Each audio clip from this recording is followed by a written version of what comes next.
თბილისის სახელმწიფო სამედიცინო უნივერსიტეტის სადისერტაციო დარბაზში საქართველოში მცხოვრები აფხაზი და ოსიეროვნების ქალბატონებთან და ომის ვეტერანებთან შეხვედრა გაიმართა. ღონისძიებაზე თბილისის სხვადასხვა საჯარო სკოლის მხატვრულმა კოლექტივებმა მოწვეული სტუმრებისთვის კონცერტი გამართეს. შეხვედრის ორგანიზატორი იყო საქართველოს ომისა და სამხედრო ძალების ვეტერანთა კავშირი სამშობლო.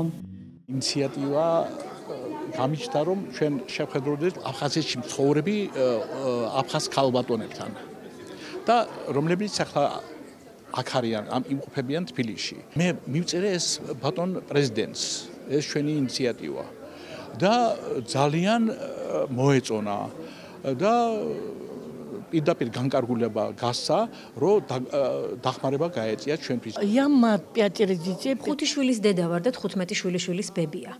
აქეთ გადმოვედით, როგორც კი ომი დაიწყო. ძალიან კმაყოფილი ვარ და მიხარია ასეთ თბილად რომ მიგვიღეთ. ჩვენ აფხაზები ყოველდღიურად გრძნობთ ამ კეთილგანწყობას და დიდი მადლობა ამისთვის. ვფიქრობ, რომ უნდა შევრიგდეთ.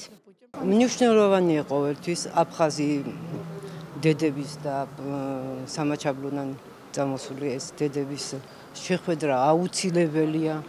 ჩვენ ერთი ტკივილი გვაერთიანებს. ძალიან დიდი მადლობა მოწვევისთვის. ურთიერთობა აუცილებლად უნდა აღდგეს. ეს აუცილებელია, იმიტომ რომ ქართველებს და ოსებს უერთმანეთოდ არ შეუძლია. მე ქართველი შვილები მყავს, ქმარშვილი ქართველები მყავენ, ასევე არიან აფხაზეთიდან შერეული ოჯახები. ჩვენი შეხვედრები აუცილებლად უნდა შედგეს.